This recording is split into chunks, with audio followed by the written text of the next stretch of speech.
So our second fundamental of music is pitch. And really what I'm looking for from you here is that you can tell, the difference between high and low sounds. So we have low sound, we have high sound, way up there, right? And everything in between. So we experience pitch usually in two ways: as melody, which would be like the linear progression of notes that add up to a meaningful whole, or we also have the sort of vertical support structure of a melody, which is what we would call chords or harmony. So not always, but most of the time, if I'm going to play a chord, chances are the note that is going to be sung is a part of that chord. Not always, but generally speaking, of course. So this lends us to just a tiny little taste of music theory, which is scales. So musical scales are kind of like the framework for a song. From these scales, we can develop the notes from our chords, and we also know what notes are available for us to sing. Now, granted, again, I'm speaking very, very generally. Things can get real weird real fast. But the most common scale that you would I'm sure you're probably familiar with, is the major scale. So it's a do, re, mi, fa, sol, la, ti, do.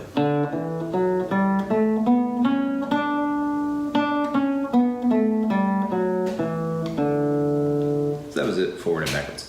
So from this scale, I can develop, these are basically the 7 notes that I'm allowed to use, right? So from these notes, we're only allowed to use these ones, so that limits us on how many notes we can have. But once we start to break out of that scale, it starts to sound maybe a little off. And again, I'm speaking very generally about this. So a melody, when we might experience it, it can happen a number of ways. So it's going to, for our purposes now, it's going to use the notes of the scale, right? But how it uses them is something that I want you to listen for. So a melody can be a stepwise thing where the notes happen sort of in order.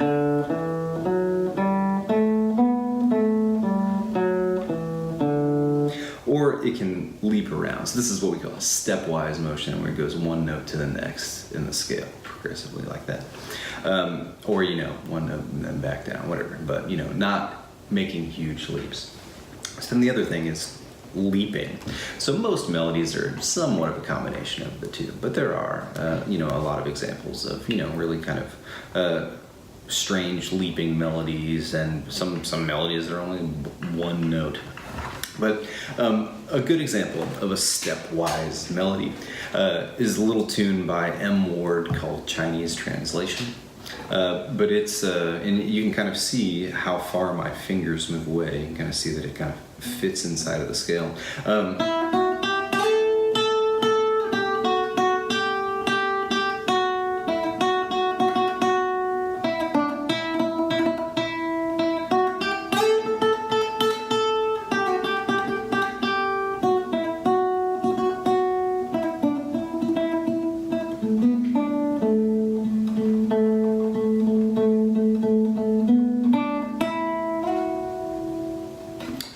It goes on a little bit more, but you can kind of see. And there was really only like one little leap in there. So for the most part, that was a stepwise melody.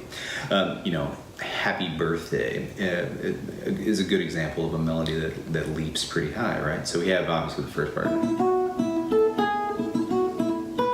And then this big leap up in there. So it's an example of a leap. A very famous song, Somewhere Over the Rainbow, also uses a fair amount of leaps. So if we had,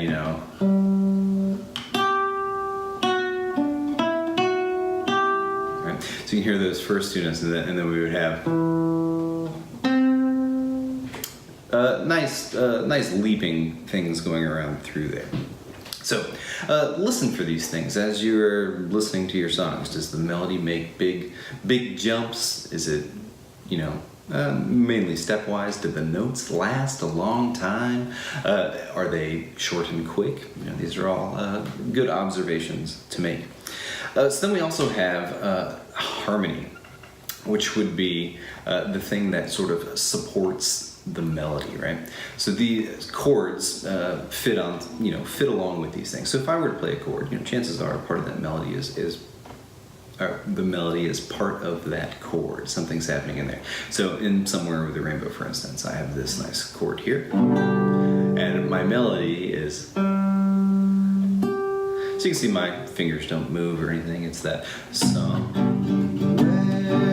over the rainbow, up high, so on and so forth. So you can hear that leap in there. The last one that I did, the first one that I did, the little stepwise one, also same way, has the melody is a part of the chords that we hear. So they kind of are, go hand in hand together. But when we listen for chords, the same thing applies. Do the chords change really quickly? Do they sit there for quite a while? So for the M word tune, right? So when we have a chord here,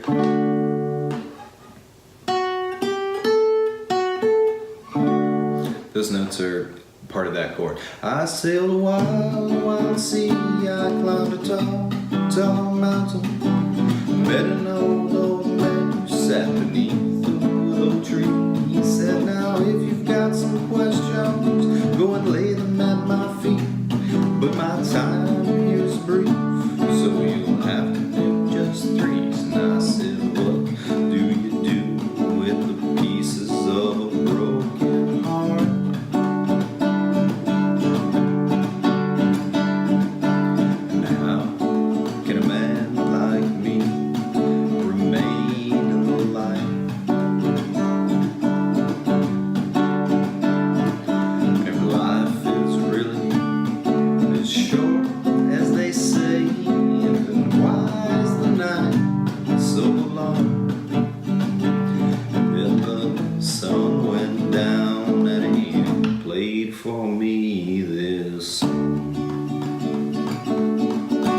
So, a couple simple little examples of leaping melody, stepwise melody, and when chords happen. So, and hopefully you could kind of hear and see how my hands moved through those chords. So if we had most of the chords are equal as they go through. There's no really fast chord changes or anything like that. They're all pretty much static like this. The same goes for Somewhere Over the Rainbow. So again, lots of interesting things to observe as you listen.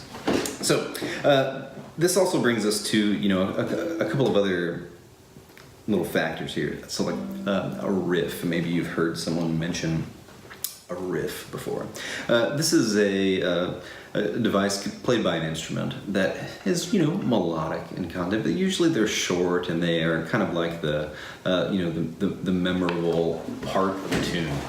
So, if you hear a repeating pattern in a tune played by an instrument or something, and then maybe the voice comes in on top of it. So in the examples I played there, I was using like block chords that happen all the time. So a riff can take the place of a chord. It's just like, the notes of a chord that are sort of separated out instead of all being strummed at the same time.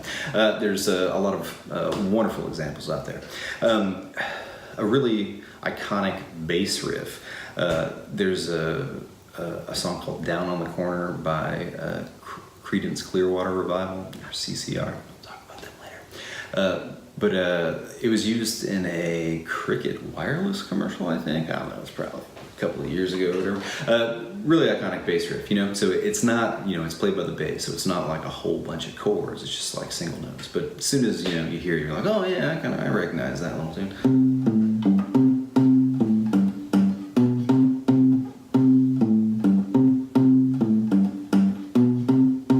Goes up.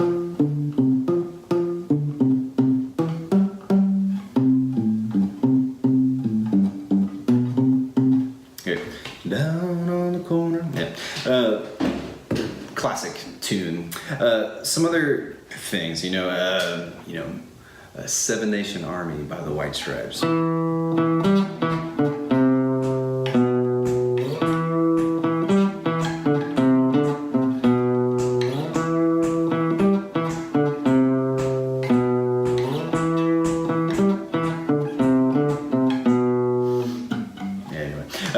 That's the main riff. When you hear that, you're like, ah, man, I know that song.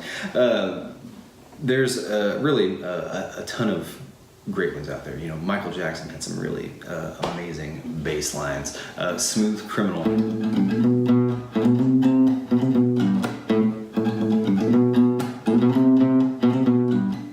So on and so forth. That's it.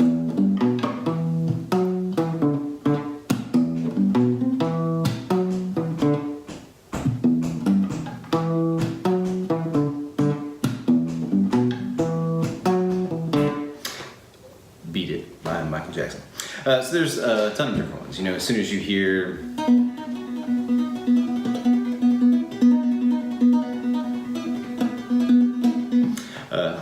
that's Thunderstruck by AC/DC. So these are riffs. These are little musical segments that really are sort of iconic in a song. So it just goes to show. A lot of the times these riffs and things can be just as memorable, if not more, than the lyrics or the chorus of a tune or whatever it can be. So then our last little thing when we think about pitch is the hook of the song.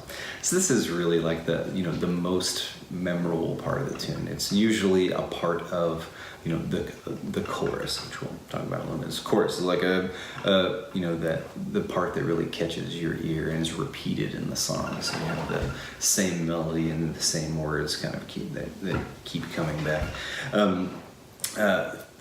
For the CCR song, it's the down on the corner, out here in the street, Willie and the poor boys are playing.